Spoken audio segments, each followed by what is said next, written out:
ভারত সরকারের ন্যূনতম মূল্য বাড়ানো এবং শুল্ক মৌসুমে আগাম উৎপাদন নিয়ে উদ্বেগে টানা দ্বিতীয় সপ্তাহেও রপ্তানিযোগ্য চালের দাম বেড়েছে।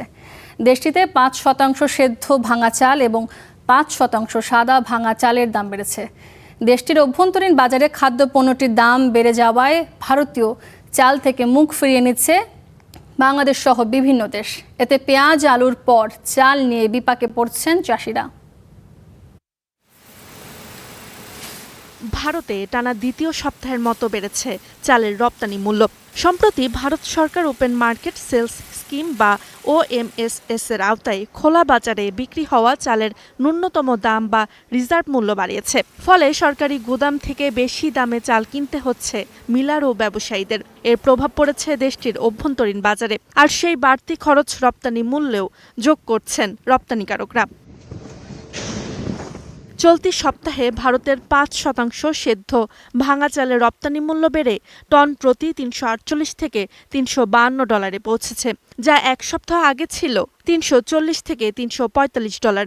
একই সময়ে ৫% সাদা ভাঙা চালের দামও বেড়ে টন প্রতি $৩৫০ থেকে $৩৫৭ দাঁড়িয়েছে।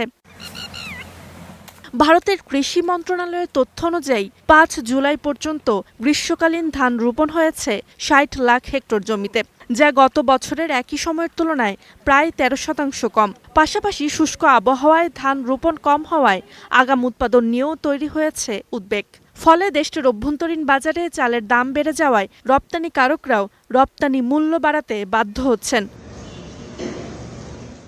গত বছর হুট করেই ভারত সরকার পেঁয়াজ ও আলু রপ্তানিতে নিষেধাজ্ঞা দেয়। এতে বাংলাদেশের মতো ভারতীয় কৃষি পণ্যের উপর নির্ভরশীল দেশগুলো সরবরাহ সংকটে বিকল্প বাজার খুঁজতে শুরু করে। বাংলাদেশ ইতোমধ্যে সরকারি মজুদ বাড়িয়ে ভারত থেকে চাল আমদানি অনেকটাই কমিয়ে দিয়েছে। আফ্রিকা ও এশিয়ার বেশ কয়েকটি দেশও সেই পথেই হাঁটছে।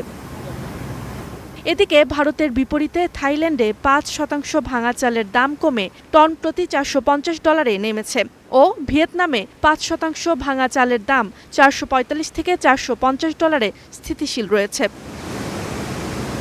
Roksana Rimi, star news.